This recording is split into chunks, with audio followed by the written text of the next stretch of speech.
Good evening, Creed, and welcome to the Mystery Playhouse. If you like to curl up with a good mystery, if suspense and mysterious adventure are your particular dish, then don't go away. Stay right where you are, because tonight we've been fortunate enough to again secure the services of that light-hearted raconteur of murder, horror, and the supernatural, the laughing boy of Inner Sanctum, your host, Raymond.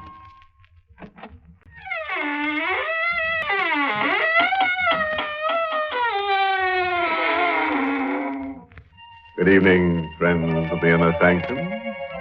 Welcome once again through the squeaking door. So brave of you to drop in. You know, I do like to have a body around. It keeps me in good spirits. What's that? Oh, you feel warm. Well, now, that may be the fault of the chairs. You see, we've been redecorating, and the chairs you're sitting in are hot seats. We bought them cheap from a firm that builds them for prisons. The convict didn't like them. Now, they complained that everyone who sits in those chairs gets absolutely burned alive. And now, friends, draw up those chairs we talked about earlier and listen to tonight's tale of terror, written especially for the Inner Sanctum by Michael Sklar. Our star tonight is Santa Ortega, who acts the role of Martin Wheeler in a blood-chilling story entitled, I Want to Report a Murder. Other women don't have to put up with such treatment. The way she carried on, you think I was Clark Gable. Believe me. Instead of a middle-aged bank cashier getting bald and a little pot-bellied. I'd never given her any reason to be jealous, not in 20 years of married life. But she saw green every time I mentioned another woman. Every time I went out of the house.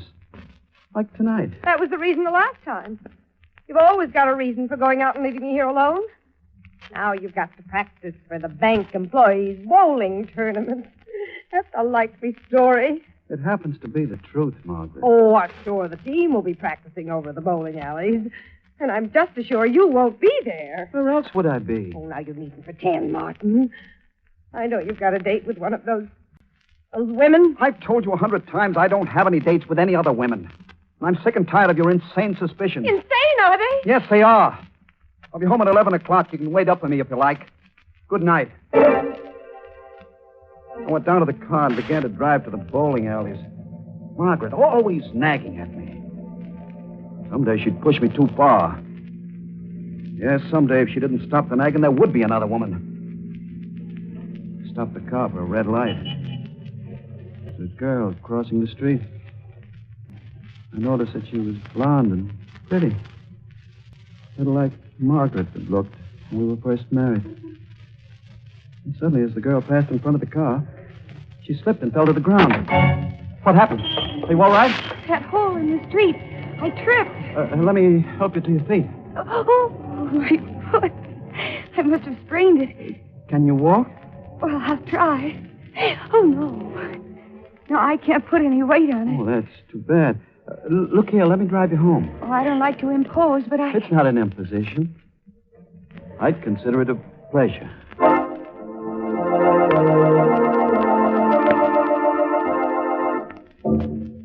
She was about 25 years old and married. She said her name was Mrs. Susan Holmes. I didn't tell her my name. And as things turned out, that was lucky. No one was home at her apartment. I helped her to a chair and started to leave. Don't go yet. Come here. Oh, don't be afraid of me. I'm not going to bite you. Mrs. Holmes, I've got an appointment at the bowling alley. Well, that's not very flattering. Don't you like me? Why, yeah, sure. I do, but... Mrs. Holmes, please, don't.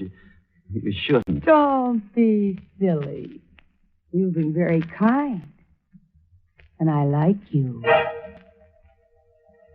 Her arms were around my neck, pulling me down toward her. She used a faint perfume. Margaret hardly ever used perfume. Margaret. I thought of her as Susan kissed me. Then I stopped thinking until the door opened. Say, what is this? Robert! Susan, who is... I come home and find my wife kissing another guy. How long has this been going on? Well, this is all a mistake. Your wife tripped and hurt her ankle. I brought her home and... You won't weasel out of this by blaming it all on Susan. It won't work, mister. I saw both of you. Mr. Holmes, I've tried to explain. You won't listen to me, so I'm leaving. No, you don't. Get out of my way. This gun is loaded, mister. Put that gun back in your pocket. Don't be a fool. You're staying here until... No, hey, let go of my arm. Let go of that gun. I'll kill you for this. Let go of the gun. I'll break your arm. Now I've got the gun. Give it back to me. I won't. Stop it. Look at the gun. Oh! Robert! I had to take the gun away from him. Oh. I didn't mean to pull the trigger. Is he... He's dead. You've killed him. I killed a man. I had to get away quick before the police came. Yes, I could walk out of the door and forget the whole thing. Mrs. Holmes didn't know anything about me, nor even my name. I acted fast. I could get away.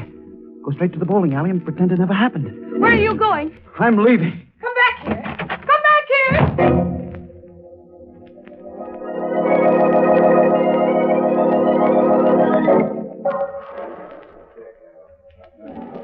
Well, you did come to the bowling alley after all. Margaret, what are you doing here? I've been waiting for you. Checking up on me. Why shouldn't I? It certainly didn't take you this long to drive over from the house. Where have you been? Oh, for heaven's sakes, Margaret, leave me alone. Why are you staring at me? Your face. What about my face? Lipstick. Oh, that's why you took so long to get here. Margaret, not so loud. And you swore you never had dates with other women. Oh, I knew it. I knew it all the time. Don't shout like that. People are staring Let at them us. stare. Let them hear every word I say. I want your friends to know what kind of a man you are. Call for Mr. Wheeler. Mr. Wheeler. That phone call, it must be for me. I'll be right back. Hello? Mr. Wheeler? Yes, who's this? This is Susan Holmes, Mr. Wheeler. What? You killed my husband. Just in case you've already forgotten. How did you know my name? Where to find me? It was all in your wallet. My wallet? It dropped out of your pocket during the fight. What? You want? I gotta see you right away. Well, that's impossible. My wife... Would you rather have me call the police? No. Don't do that, please. Where shall I meet you? Downstairs in front of my apartment house. I'll be there waiting for you. I'll be there in 10 minutes. Bye.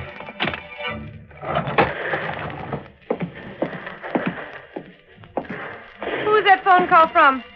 No one you know, Margaret. I can tell from the expression on your face. It was that woman again. I can't argue with you, Margaret. I've got to go. Go where? I can't tell you. You're going back to her? No. I won't stand for it. I won't be humiliated. If you go to her, I'll kill you. I swear I'll kill you.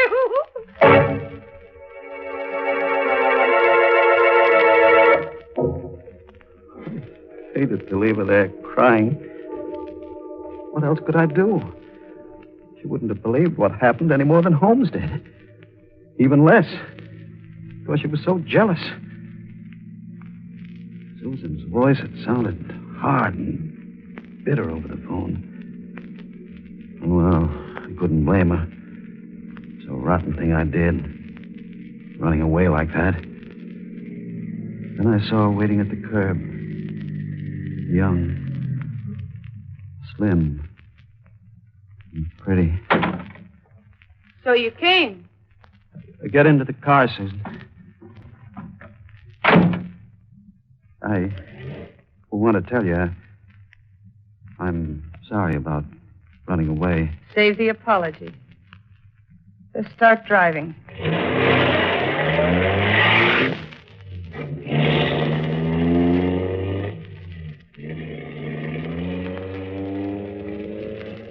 We drove for a while in silence.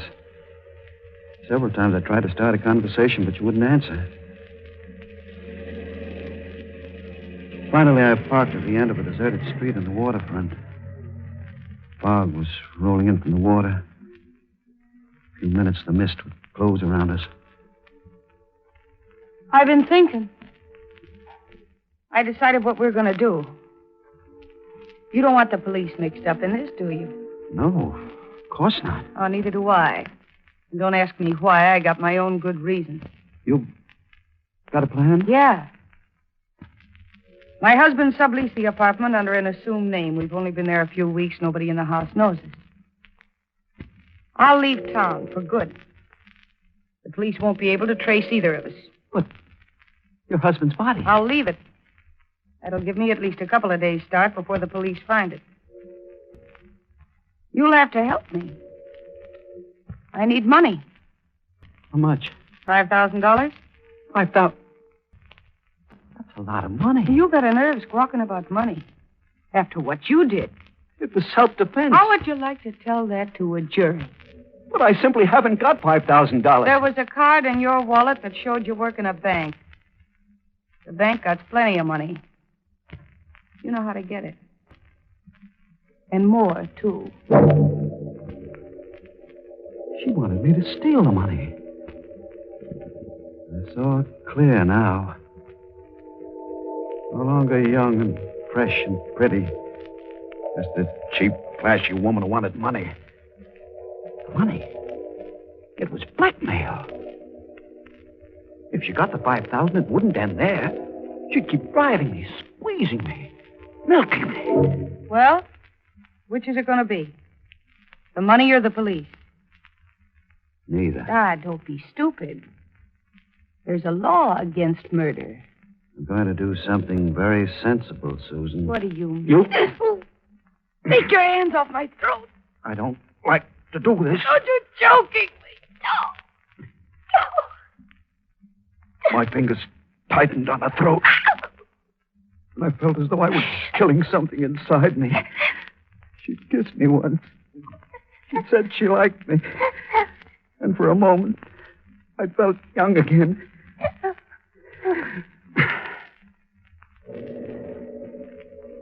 The body went limp suddenly between my hands. She was dead. I was a double murderer.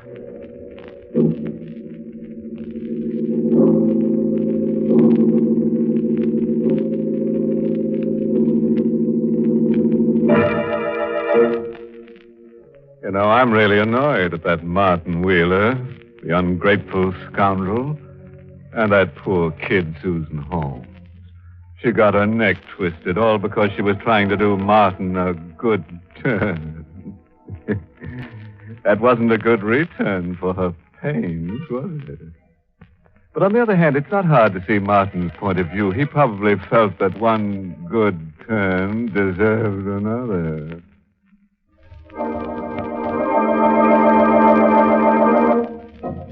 And now let's return to Martin Wheeler, the middle-aged bank cashier who's having a night full of trouble. A moment ago, he killed Susan Holmes because she threatened to tell the police about the death of her husband. Fog was all around me now, making the world unreal, sinister. Off in the water, the fog whistles were sobbing. I stood at the end of a pier, body of Susan in my arms. I held her a moment longer than was necessary, and then dropped her into the water.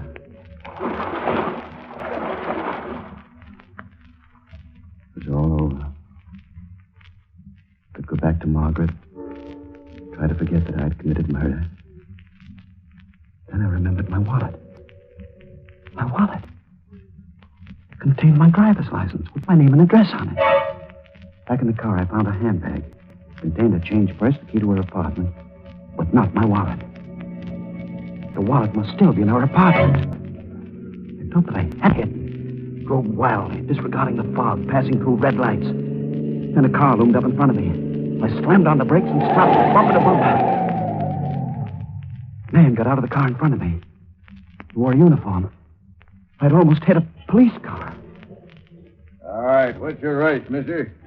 I didn't see the stop sign.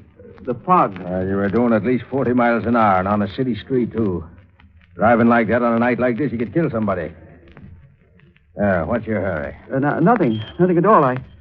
I just wanted to get home to my wife. Let's have a look at your license. My driver's license? It's in my wallet. Get it out. I lost my wallet the other day. The license and all. I haven't had a chance to apply for a new one. What's your name? Martin Wheeler. Where do you live? 63.5 Sunset Drive. You say your wife is at home, huh? Yes, sir. All right, move over. We'll drive over to your house. Your wife will have to identify you.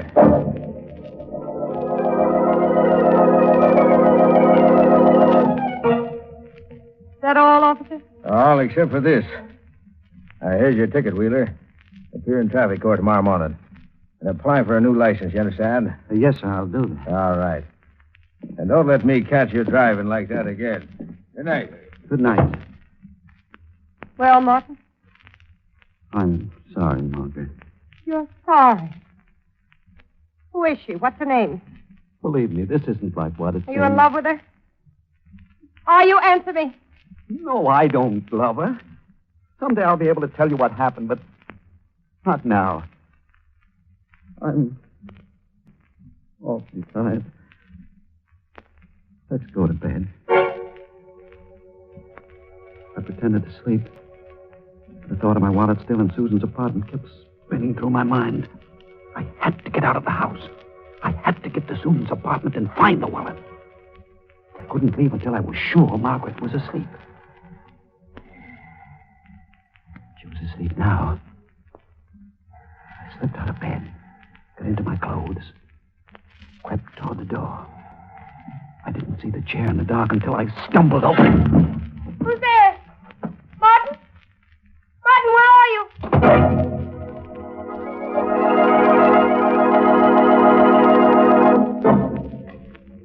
I used the key I found in Susan's purse to let myself into her apartment. The body was no longer on the living room floor. She must have dragged it away. Perhaps she put it in the closet before she went to meet me. I didn't look for the body. My first concern was my wallet. And I found it where she must have left it on the telephone table. Everything was there. A few dollars, my license.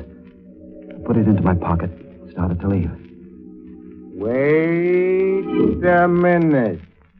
Holmes! I thought you were dead. I'm still very much alive, Mr. Wheeler. But the fight, the gunshot. You fell to the floor. Susan said you were dead. You're not even wounded. I don't understand. The gun. It must have been loaded with blanks. That's right. But why? Why didn't you tell me? Why did you let me go on thinking that... Oh, I think I understand now. It was the old badger game right from the beginning. Susan's sprained ankle. When she kissed me. When you came in on us. That was all arranged in advance.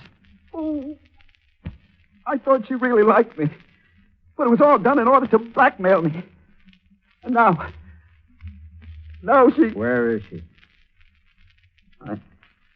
I don't know. She met you to arrange for the money. Now, you've got her door key. What did you do to her? Nothing. You don't kid me, Wheeler. I can figure out what happened. She met you and asked for the money according to plan, but you figured you could get out of the mess by killing her. That's what you did. No. Sure you did. Else, how could you get the door key? She wouldn't give it to you. Why would you come back here for the wallet? You better be on the level with me, Wheeler. I don't know what you're talking about. Yes, you do. So you killed her. But I don't hold it against you. Level with me and we'll make a deal. What do you want? So you did kill her. Yes. So it's a real thing now, instead of a phony. But the price is still the same.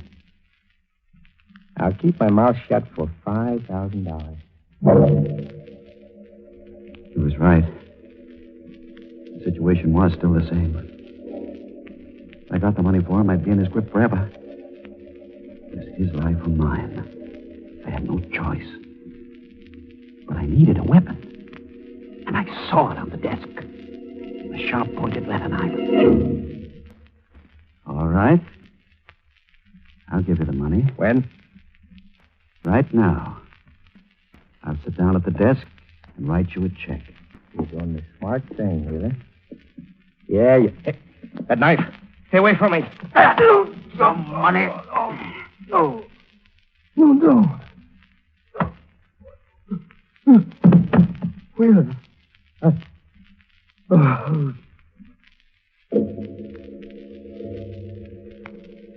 He was dead. They killed him twice in one night. But this time, I made sure he was dead. Then I wiped my fingerprints off the knife. Wiped the doorknob clean. Then left the apartment. I thought of everything. I left nothing behind that might connect me with the two murders. Going home, I concentrated on one thought. I must forget this night. Erase it from my memory. If I ever thought of this night again, it would be as a nightmare.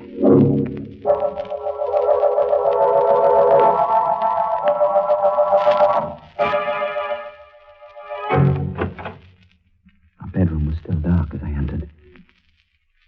Margaret must have gone to sleep.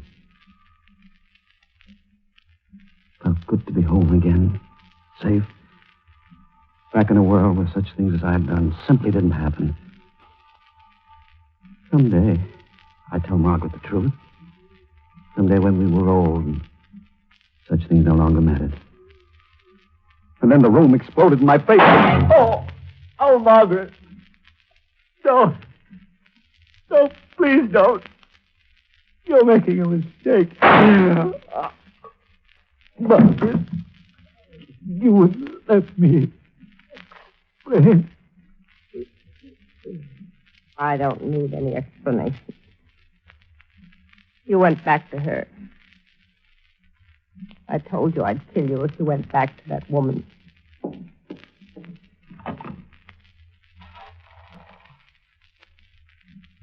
Number, please. Operator, get me the police. I want to report a murder.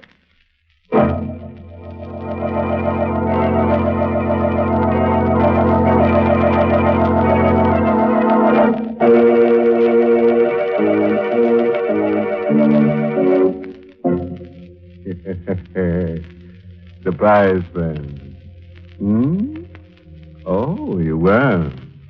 Well, anyway, that ending certainly was a surprise for Martin Wheeler. You might say it was curtains for Martin. As you know, come to think of it, he made one big mistake. He shouldn't have murdered that nice Holmes couple. No, indeed. He should have murdered his wife. Then we might have had a happy ending.